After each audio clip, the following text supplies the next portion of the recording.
All right. Hello, hello, hello. Welcome to week 3 of Aries season. It is our season on honesty. Step 1, tradition 1. We go over laundry list 1. We go over promises 1. And then we also go over the 12 apostles and the 12 days of Christmas. The Christianity flavor is tonight. So we're going to go over the Apostle Peter, the known Aries. And I have lots of ways that I think if I show you why I believe he's an Aries, I think you will agree if I can show you from the Bible and from all over the place. This class goes over the concept of 12 by 12. The number behind the cultural completion for many of our healing programs. There's 12 steps, there's 12 traditions, there are 12 promises, 12 zodiac signs in astrology, 12 houses in astrology, 12 apostles in the Bible. The 12 days of Christmas really represent 12 gifts of Christmas, which we'll go over. And then this mix, it's just kind of this mix between kindergarten instruction. I mean, I have like paper dolls, so I will show you where, like, the apostle, what he looks like. And so it's this kindergarten instruction and kind of like group therapy when we get into the group stuff if you want to participate. If not, I can just lecture. Feel free to, ask questions. It's a space for us to share, grow, and learn. And just like with any class, what you put into it, you will get out of it. If you're taking a class at a college and you're getting credits versus the Parks and Rec, and you're just paying like the $300 for the knowledge, this is that similar vibe. And if you come fully present the night of the class, and you come with open mind and open materials and communicate with me, I think you'll be amazed before you're halfway through. All right, important information. So this isn't an ACA meeting. This isn't an AA meeting. It's a class that teaches a holistic approach to healing from trauma found in childhood using those 12 methods. So this is especially a great class for people who have religious trauma, perhaps. Anybody that's got religious trauma might really find peace in this class, because we're going to go over what I view the Bible's real intention is. So keep in mind, I'm not a licensed therapist or counselor, nor do I play one on TV. I'm also not a minister. I'm not a rabbi. I'm not a priest. No kind of faith leader.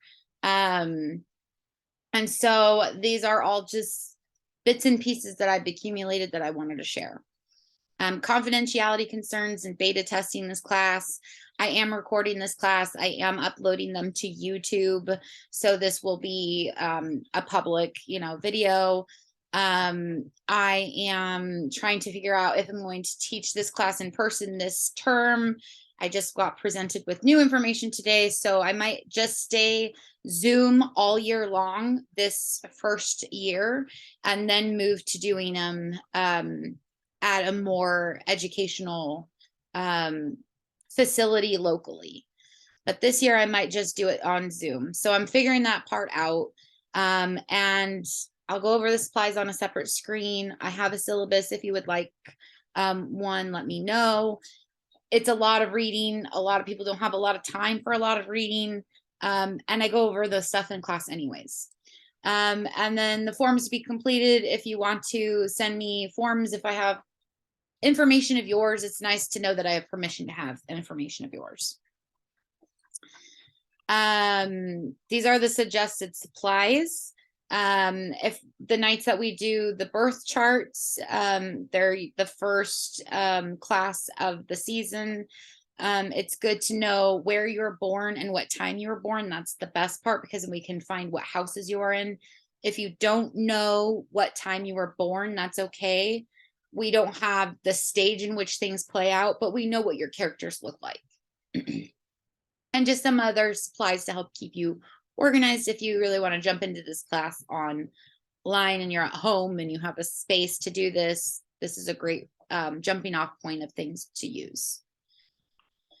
As well as the suggested books. The Big Book of Alcoholics Anonymous, the 12 by 12, the Big Red Book, As Bill Sees It, those are all recovery-based books. The Astrology, the Chiron Effect, the Secret of Astrology, those are all more you could probably find at a holistic shop, New Renaissance bookstore in Portland. Those kinds of shops would carry them, but I think any bookstore really. And then the Bible, tarot cards. Tonight we're going to go over tarot and Bible stuff, so that's cool too. How this class is set up. This class is designed to funnel my experience, strength, and hope into a safe framework by teaching. Later we'll find out what that Jupiter and Sagittarius looks like, but that's where I'm at. I just wanted to teach something that I felt passionate about. And the way I start out classes by doing this introduction, you know, the soft intro. I start teaching probably around like 7:11, 7:15. And then we review just like I did on the previous screens, just kind of the expectations and where I'm at. I ask if there's any questions. In just a moment, I go lecture for roughly 25 to 35 minutes on the topic. And tonight, I could have like really gotten hog wild into this, but like nobody wants to hear it for that long. So I picked two passages, I think, that will highlight some of his character, and kind of view it through the lens of who wrote about him. And then drawing the parallels between him and an Aries and a placement and a tarot card and our understanding, is really tying it all together and understanding why perhaps, you know, when we are working steps and traditions, the first step, if we are struggling with that, or the first tradition, it usually comes back down to that Mars placement. And then we'll wrap up with more questions. I say short experience. Sometimes I always try to highlight something that I've written. You know, I'm trying to write a book, so I have these passages that I pick, and then I always forget to read them. So we'll see if I remember tonight. Katie@swanmagic.com is my email. Use it with questions or concerns. My office hours are flexible. Private education. This is a very small class, so if you know, there's a million ways to reach out to me. And if you have any questions, that's a great jumping off point if you don't know me and you're just watching this online. And you have a question, feel free to shoot me an email. I'll stop here for people on Zoom. Remember, it's being recorded. Are there any questions that you have at this point? All right, I'm gonna move along. Wait, nope. Yep. Okay. All right, so this screen is for people who are not Christian. They don't believe in God. They don't want to learn about the Lord. I will tell you my personal experience. I have run into a lot of these people. I used to knock on a lot of doors to talk to people about Jehovah and Armageddon and, you know, just what this world is. And I ran into a lot of people that were like, I don't care. Which I totally understand now, this side of the tunnel. But to go over kind of why it's cool to include this class in your overall year of the Swan Magic seasons, where we go over all of the 12 zodiac signs. The reason why I think it's important to hit the classes where they're about the Bible, even if you're not Christian, is because you're a human in this time and place. And you're exposed to not only the Bible itself, just by being an American, but the effects that it has on our society. Learning from it, like learning about the Bible from a different point of view, if you have religious trauma, is super helpful because it's no longer scary. And you're going to get additional insight as to why humans make decisions historically. they're all astrology based. The Bible's really old astrology. I sent out a song to some of the students that attended last week where it talks about how the Bible is really just old astrology. That was basically the song, KSR1 free throws. And it's true. And you know, we are on the cyclical clock. We can't help it. We're on a globe. We're turning whether you like it or not. And it's like this whirlpool effect that, you know, there is this spiritual awakening where you have to start walking the opposite way. And for a while, it might look like you're holding still, you're not really moving, but it's taking a lot of energy just not to move back into those old patterns. And once we start learning about all of the 12 cycles, then we can have we can get stronger in other areas, build other muscles.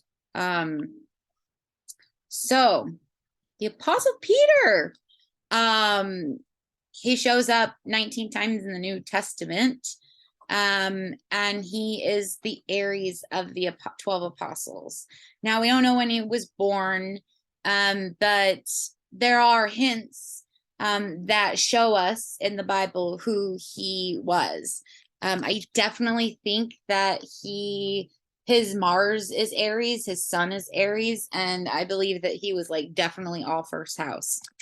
And the thing that pushed him ahead was the fact that he knew this really dope guy that was super spiritual. His name was Jesus. He's a Pisces, this hippie dude that had a bunch of people that loved him.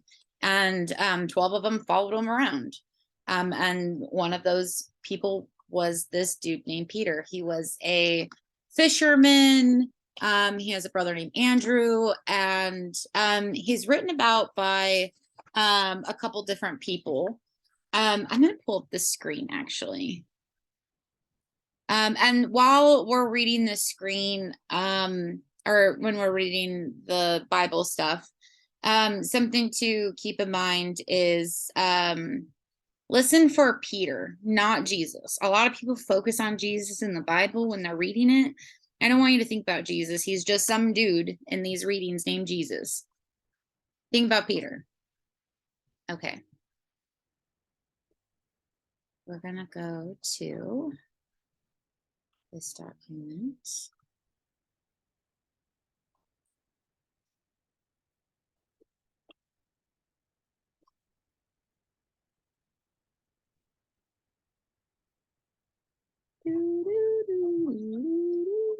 Okay. Here we go. Share screen.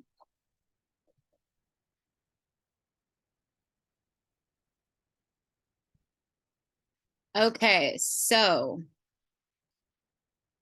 I'm not going to read the whole entire passage, but this is just funny to me because it's Matthew chapter 16. So Matthew is a Capricorn, very responsible, very career driven. He was a tax collector that worked for the Roman government, Matthew. And so this is the person that's writing about this person. I always like to point that out because the Bible wasn't written by God. It wasn't written by Jesus. These books that are about this man that everybody loves so much are written by other men who are human. And we're going to find out why. I just thought it was really funny in verse 2. When evening comes, you'll say, "It will be fair weather, for the sky is red. And in the morning today, it will be stormy, for the sky is red and overcast.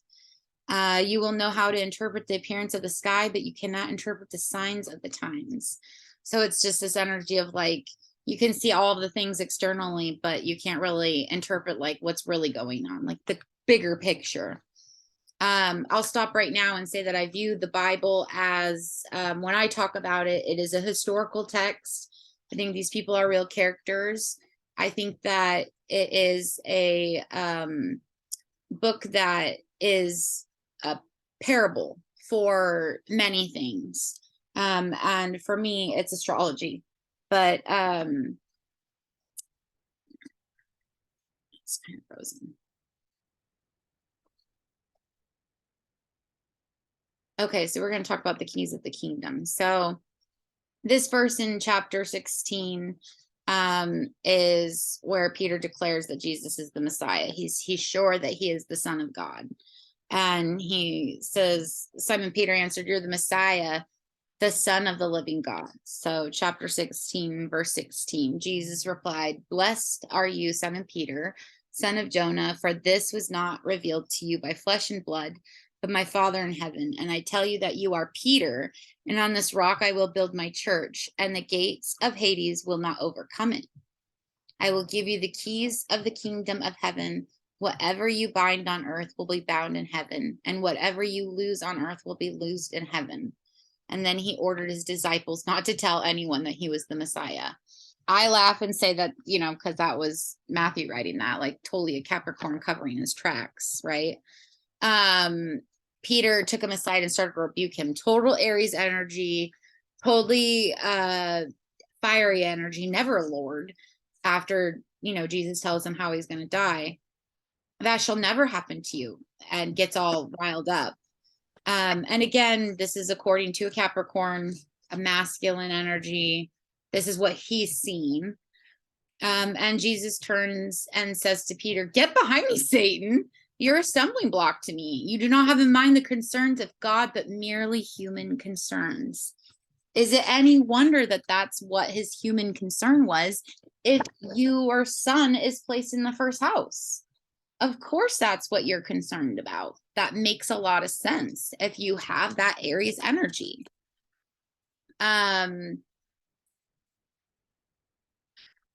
I just thought this was really cool. 26, what good will it be for someone to gain the whole world yet forfeit their soul? So this whole concept of trying to build up this earthly treasures, this money, property, power, prestige, all of this like me energy. But really, if you get hit by a bus tomorrow, you're not going to keep any of it. It's not going to be yours. Even the money in your bank account. And so these things that are so important on earth, if we just remember that we're just souls, and it's not my money or my car, but it's the money, the car for this house, the money for this house. Or what can anyone give in exchange for their soul? For the Son of Man. So the Son of Man, when it's referred to in the Bible, I always think of it as an inner child. So it's this little son inside this man. It's this little boy inside this man. The Son of God is going to come, Father's glory with angels, and he will reward each person according to what they have done. So in recovery, we call that step work.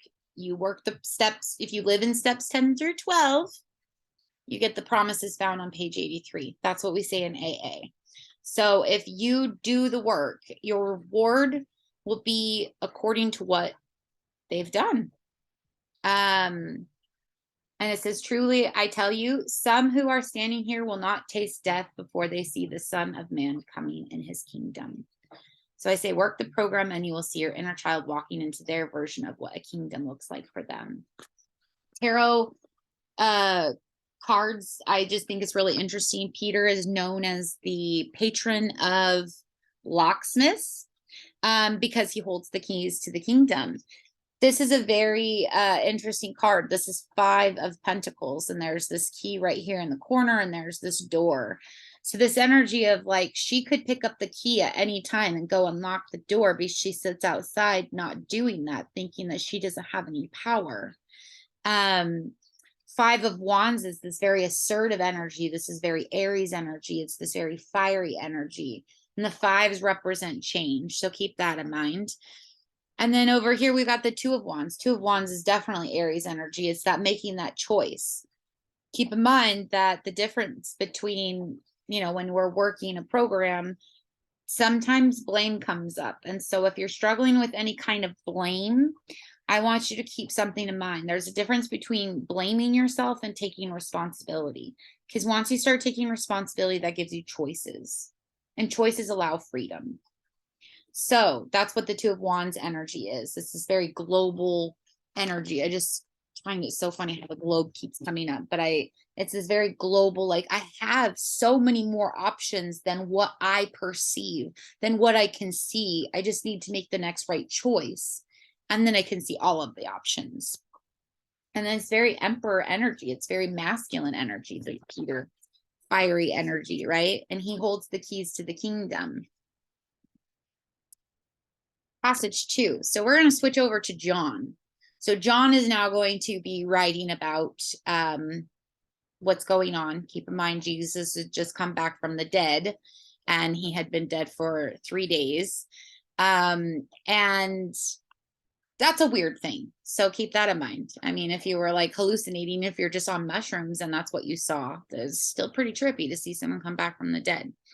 I've lucid dreamt about people who have passed, so I know that feeling of like, whoa, this is a trip. Passage 2, John 21:15 through 17. And this is one of my favorite ones. John's a Leo, so he's a very fiery energy as well. This is what's really cool. At AA, when you get coins, you get coins for when you work step work, or when you have time, I should say. So the first month is red, and the 5th month is red. And they're red because they're fiery. Those are the 2 fire signs. House 1 is Aries and house 5 is Leo. So we've got literally Peter and John. And John is this Leo. And so John writes, so when they had eaten breakfast, Jesus said to Simon Peter, that's this Peter, that's how he's known, do you love me more than these? Peter said to him, yes, Lord, you know I love you. Jesus said to him, feed my lambs. So lambs are what? Baby sheep. Okay. Feed my lambs. Jesus again, he said to them a second time, Simon, son of Jonah, do you love me? Peter says, yes, Lord, you know that I love you. Jesus said to him, tend to my sheep. Tend my sheep. I looked up what tend means. It's to care for, look after, give attention to. He's telling this Aries ram how to give attention to sheep. The feminine energy of a ram. Okay, so masculine energy, he's telling them what to do. This love, this pure love, Jesus is instructing him. Jesus is really drilling this into his head. He knows that he's this Aries in this first house. He knows what this is. He knows the stubborn hard-headedness of him. So he's saying to him a 3rd time, do you love me? And Peter was grieved. He's like really upset now because he said to him, like, do you love me? Aries masculines hate to be doubted. It grieves their soul, truly. It's like, I was married to one for 13 years. So Aries, they do not like to be doubted. And Peter said to him, Lord, you know all things. You know I love you. And Jesus said to him, feed my sheep. So remember, a ram is the name given to a male sheep, and a ram is an Aries. Okay, so there's also that a little bit.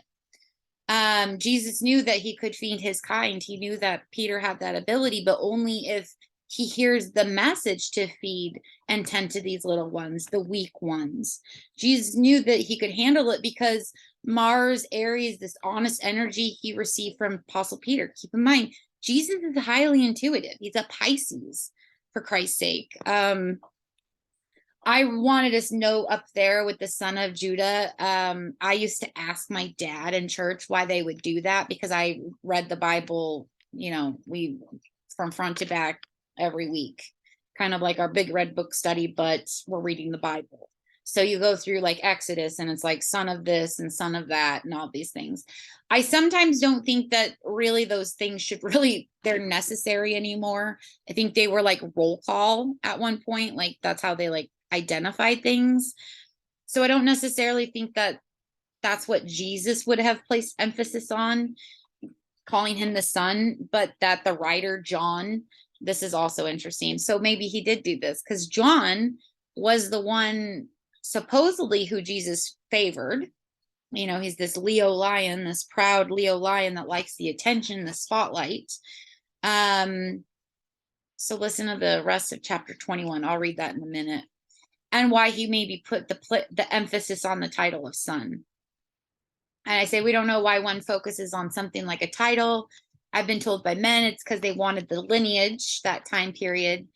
But my feminine energy saw something a little bit different. I saw men acting the same way they always do. This energy where no matter what time or place we're in, there's always that competitive energy within humans that exists. Imagine a strong masculine energy, this Aries energy. And so even if it's just a clamor for their best friend, right? So if Jesus loved Peter like a son, then Jesus can favor John, the writer of this book, as the best friend, right? So these two fire signs fighting over Jesus's affection. And we know that the fire sign wrote the book of Revelations. I just have to say that. We knew it was a fiery Leo. So coming back to the passionate piece of love, Jesus feels for Peter, just let Peter love himself.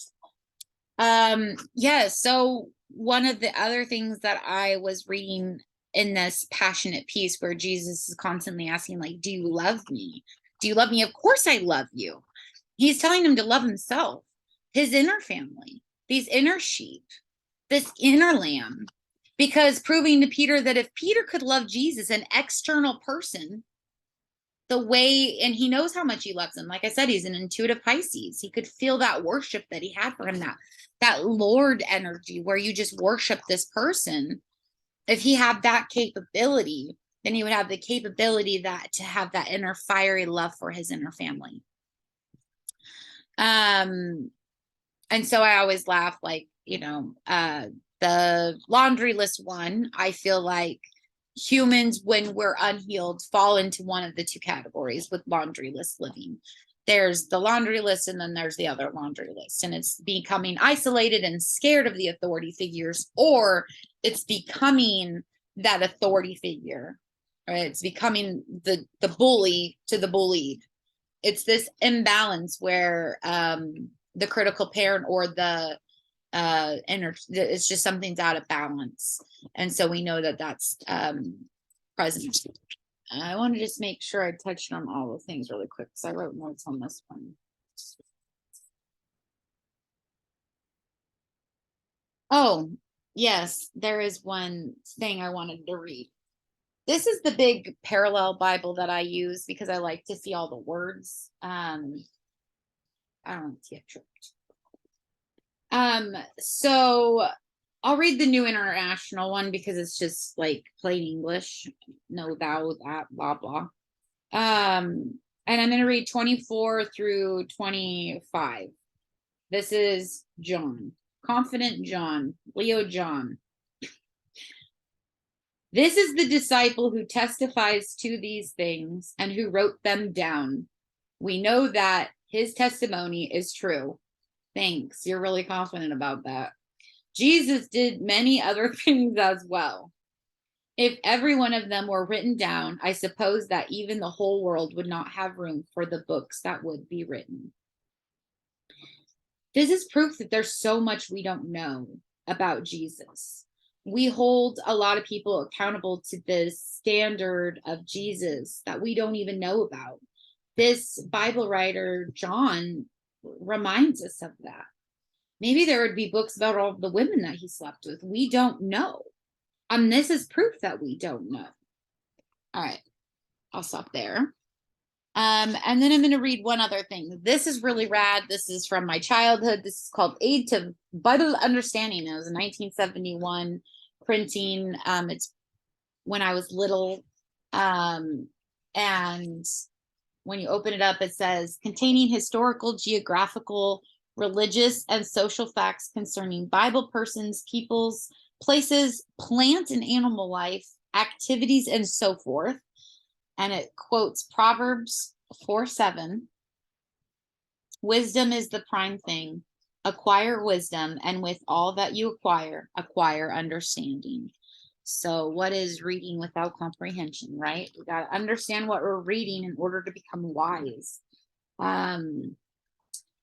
This is a book that you can look up anything. And of course, I looked at Peter, and I wanted to read a couple things. Peter's being foremost in speaking was matched by being most frequently corrected, reproved, or rebuked. Though motivated by compassion, he would always err. He would fight with Jesus. He was overconfident and certain feeling of superiority, can't even say that word tonight, toward the other 11 apostles, declaring that though they might stumble, he would never do so. He was super confident, right?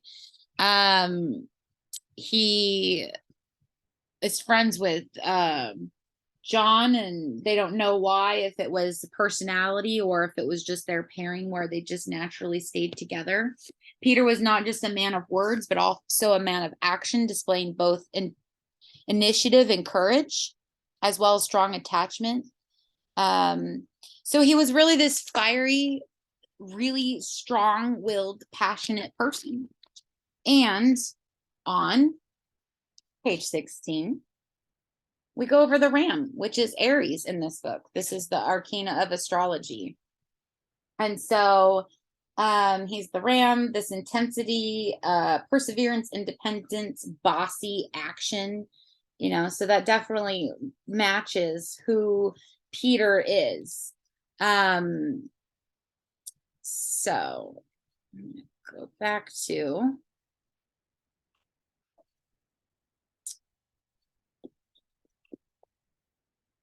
PowerPoint. Okay. So that's the Apostle Peter tonight. We're going to switch over to 12 Days of Christmas. I did not grow up celebrating Christmas, so I was really curious about this song. I didn't know what any of these words meant. It all seemed really weird that they would sing about these things. Why would their true love send them all of these things? That sounds so weird to me. So I am Veronica Mars. I looked it up. And it's got a very spiritual meaning.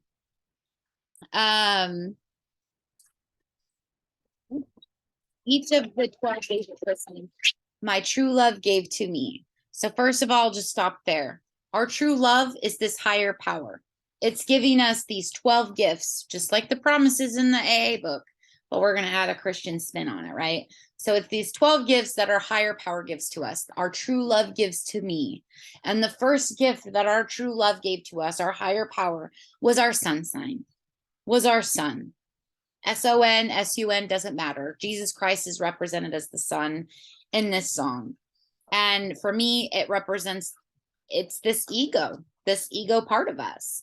And we can begin to work the steps, the promises in AA. When we begin to work the steps, we'll be amazed before we're halfway through, because by doing these steps, we discover our real identity by loving and accepting ourselves the way Jesus did. The gift that we can receive from our inner loving parent. Once we start talking to ourselves the way Jesus would have talked to us, Jesus washed the hair of prostitutes. Or washed the feet of prostitutes with his hair. Or maybe it was the other way around. But my point is, yeah, he had the bitches. The girls would wash Jesus's feet with their hair and oil. They worshiped Jesus. And so I believe that is our ego. It's the sun sign of us, the core, and a partridge in a pear tree. A partridge is, did I write it on here? No, I put it on here. I looked it up. Oh, maybe I didn't put it on here. Oh no. It's a type of bird, and a pear tree obviously is a tree that grows pears, but it's a little bird that looks like a pear. So it's a partridge that looks like a pear in a pear tree. And so meaning that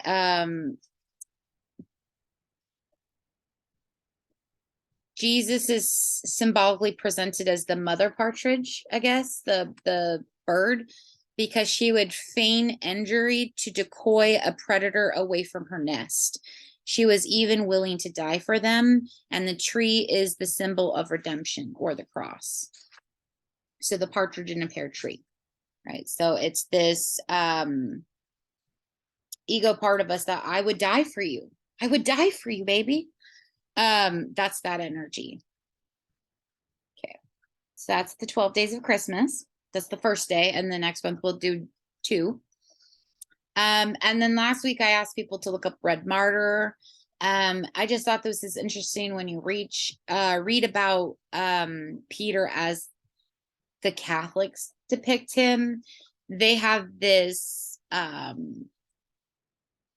system of martyrdom, And the Red Martyr is bestowed the title, the Red Martyr, if they've been tortured or had a violent death due to religious persecution, or someone who sacrifices large elements of their lives is also considered a Red Martyr. So Jesus dying on the cross.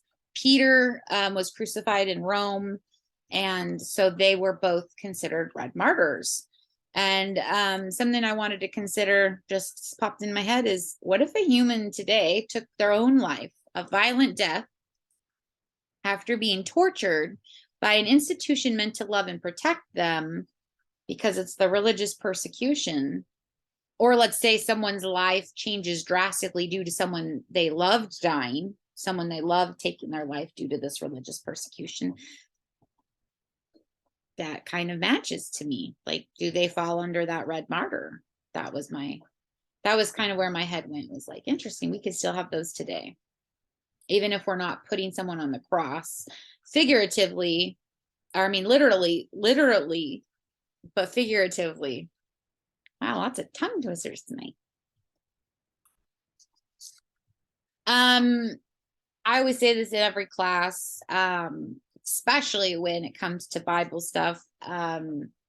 This honesty about our beliefs, honesty about ourselves, and being gentle with ourselves as we're learning. For me, what worked was this softness, because I had this really strong critical voice in my head, very strong Mars unhealed energy, very masculine, dominating energy in my head that really wanted to control me. And sometimes I didn't know where I was. And even just being honest with that part of myself, where saying, I don't know why, but I still need you to love me, even if I don't know why. Can you go soft on me? Can you go easy on me? It's one step at a time. It's one day at a time. And that's that honesty with ourselves as we are learning these things. As I've been able to do that, I've been able to look at books and scriptures that I never thought I could ever look at again. So that's my tip on honesty. If any of this is overwhelming or anything like that, or you're just like, you know what, I'm just not there yet, like I just can't hear about the Bible. A lot of people that want to have this part healed of them that reach out to me, and if you're not there yet, that's okay. One step at a time. Next week we're going to go over the laundry list. I say all of them, all of the number ones. So there's 4 versions of the laundry list in the Big Red Book. They're found on page 648 and 649. There's the laundry list, there's the other laundry list, there's the flip side of the laundry list, and then there's the flip side of the other laundry list. So we get to kind of see what all of those inverses look like.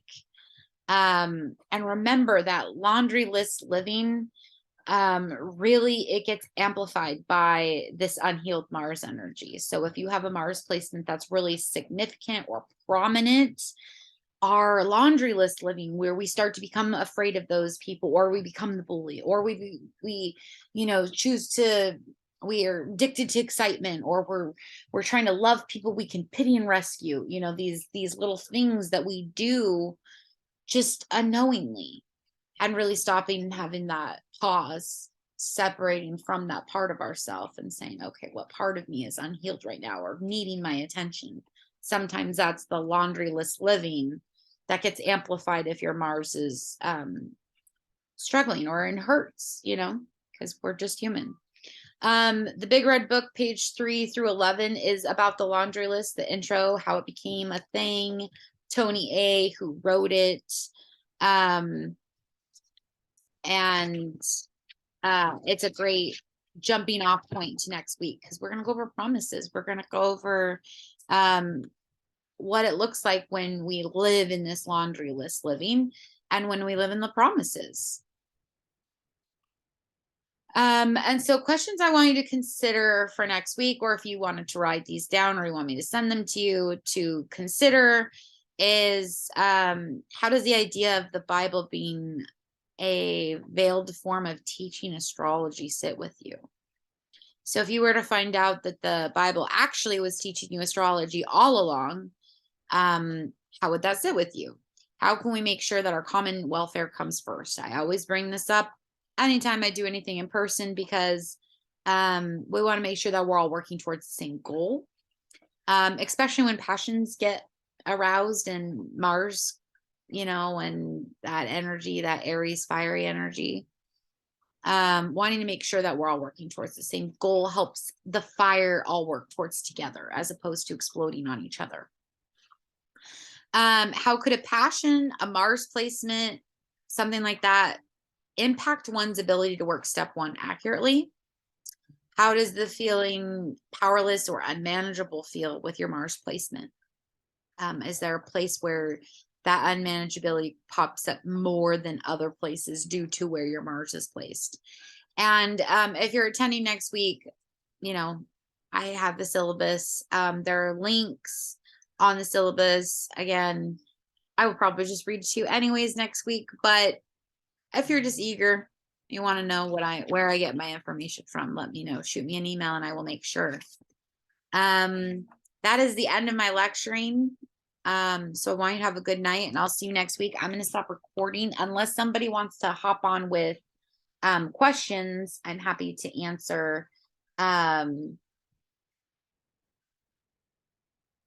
questions.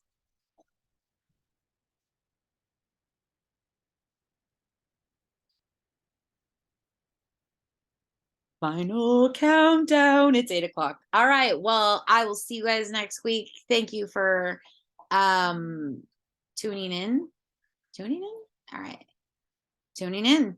All right. I'm gonna stop recording now. Thank you.